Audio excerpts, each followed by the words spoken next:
ये देखिए, अगर आप भी चाहते हैं बोर्ड एग्ज़ाम में 90% प्लस नंबर मंगाने का, तो मैं आपको वो सारे तरीके बताने वाला हूँ। मैं आपको वो सारे स्ट्रेटजी बताने वाला हूँ, जिससे जो बच्चे हैं वो 90% प्लस नंबर मंगाते हैं। जो बच्चे टॉप करते हैं, आखिर किस प्रकार से वो टॉप करते हैं, मैं आपको वो सारे तरीके बताने वाला हूँ। वो सारे प्रश्न मैं आपको बताने वाला हूँ। जो भी क्वेश्चन आपसे पूछा जाएगा वो सारे प्रश्न मैं बताऊंगा, वो सारे तरीके बताऊंगा, जिससे चलते हैं बच्चे जो है टॉप कर जाते हैं। ठीक है, तो देखते रहिए। चलिए हम लोग पहले शुरुआत करते हैं चैप्टर का। बीच में हम आपको वो सारे वीडियो के बीच में हम आपको वो सारे बातें बता देंगे, जिससे क्या होगा कि आपका जो है आप एग्जाम में अच्छे परफॉर्म कर पाइएगा। ठीक है, तो चलिए हम लोग शुरुआत करते हैं। हम लोग का कक्षा 10 का बायोलॉजी का पहला चैप्टर जैव प्रक्रम चल रहा है। हम लोग पिछले 2 वीडियो हम लोग कवर कर चुके हैं। जो जो बच्चे 2 वीडियो को नहीं देखे हैं वो जा कर के आप लोग उस वीडियो को देख लीजिए, ताकि आप लोगों को भी समझ में आ सके आसानी से। ठीक है, तो चलिए आज हमारा तीसरा वीडियो है, हम इसकी शुरुआत करते हैं।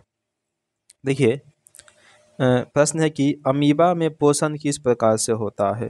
ठीक है, चलिए तो इसकी हम शुरुआत करते हैं। देखिए, उत्तर लिखेंगे। अमीबा एक कोशिकीय प्राणी है जिसका कोई निश्चित आकार नहीं होता है। ध्यान रखिए, अमीबा जो होता है एक कोशिकीय परमाणु होता है, उसमें बहुकोशिकीय परमाणु वो नहीं है, केवल एक ही कोशिका से मिलकर बना हुआ है, इसलिए इसे हम एक कोशिकीय प्राणी कहते हैं। ठीक है, जिसका कोई भी आकार निश्चित नहीं होता है। यह अपना भोजन प्राणी संपोषी के आधार पर शैवाल, डायटम, जीवाणु, विषाणु, कवक व कुटपाद की सहायता से ग्रहण करता है। देखिए, जो अमीबा है वह अपना भोजन कुटपाद की सहायता से ग्रहण करता है। ठीक है, अमीबा अपने सतही स्तर पर अंगुली नुमा जैसी संरचना बनाता है, जिसे कुटपाद कहते हैं। ठीक है, देखिए जो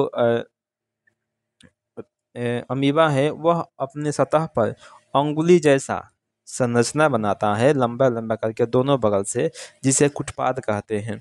यह कुटपाद अपने चारों ओर प्याले नुमा संरचना बनाता है, जिसे फूड कप कहते हैं। इसकी सहायता से भोजन को चारों ओर से घेर लिया जाता है। इसके बाद खाद्य धान्य या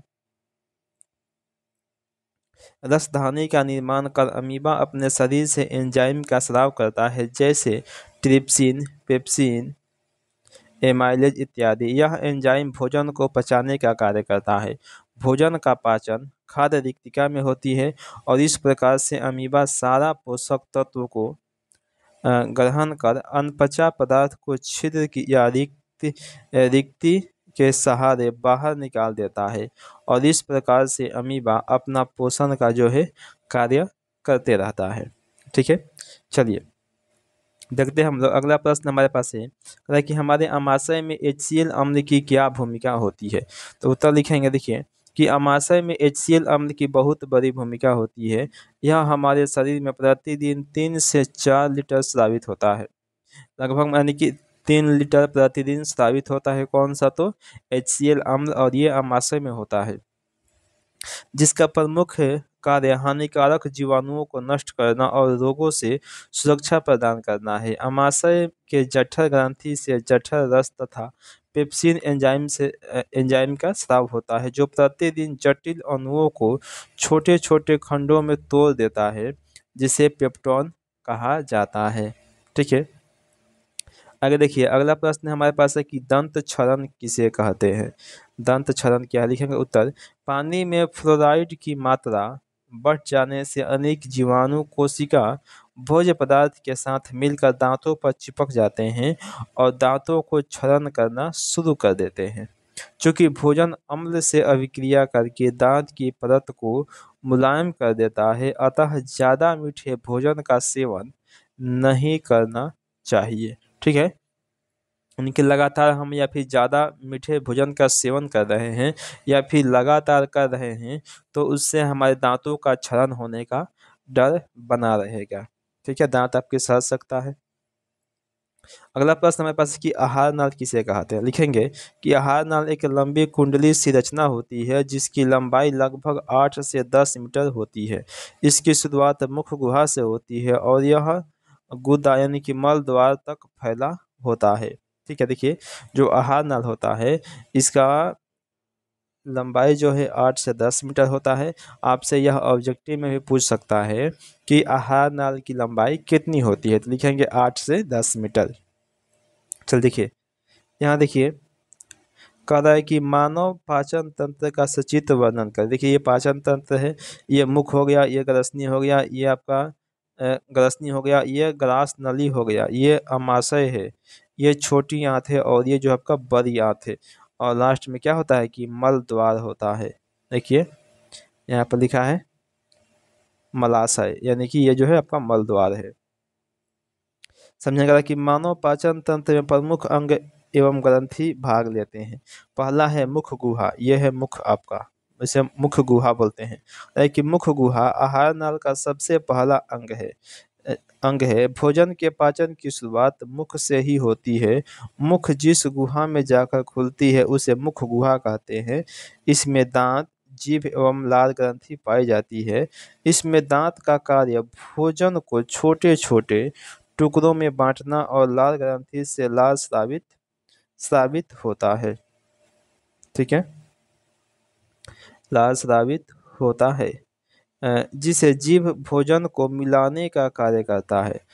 ठीक है, इसमें सबका अलग अलग कार्य है। तो देखिए, 2 नंबर है ग्रास नली या फिर ग्रस नली। लिखेंगे यह नली की आकार की संरचना होती है जो भोजन को अमाशय में भेजने का कार्य करती है। यह किसी भी एंजाइम का स्राव नहीं करती है।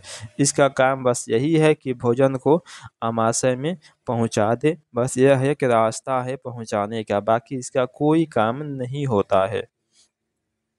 तीसरा का देखिए, आशय लिखेंगे, जल्दी लिखिए। तीसरा का है हमारे पास अमाशय। लिखेंगे अमाशय में ग्रास नली के आगे थैली नुमा संरचना को अमाशय कहा जाता है, जिसका चल देखिए कह रहा है कि जिसका आकार अंग्रेजी के जे आकार का होता है। अमाशय में 3 भाग होते हैं, जिसमें अग्र भाग को कार्डियक, मध्य भाग को फुंदिक और पिछले भाग को पाइरोली कहा जाता है। अमाशय में भोजन 3 से 4 घंटा तक रहता है।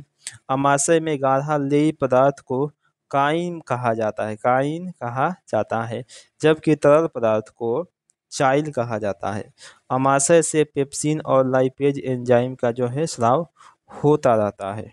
ठीक है, चल देखिए, चौथा हमारे पास प्रश्न है, कहता है कि यकृत। देखेंगे ये शरीर की सबसे बड़ी ग्रंथि होती है। भार के विचार से यह सबसे बड़ा होता है। इसका वजन लगभग 1.5 kg होता है।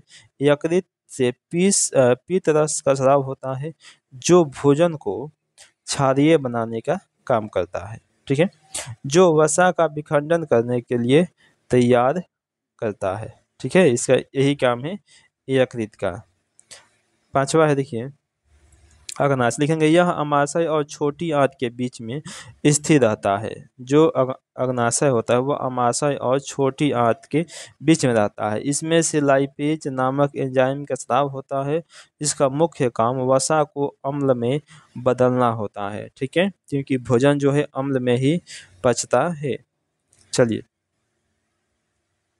अगला प्रश्न हमारे पास है 24 नंबर का, कि मनुष्य जैसे बहुकोशिकीय जीवों में ऑक्सीजन की आवश्यकता को पूरा करने में विसरण पर्याप्त नहीं है, क्यों?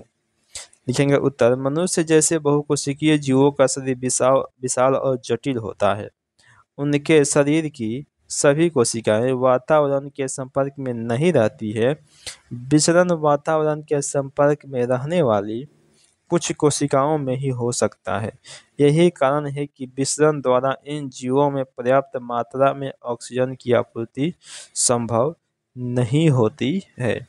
ठीक है, चलिए हम आज का लास्ट प्रश्न है आज के चैप्टर का, और आज इस चैप्टर का भी और आज का भी लास्ट प्रश्न है। कहता है कि किस आधार पर हम निर्णय कर सकते हैं कि कोई वस्तु जीवित है।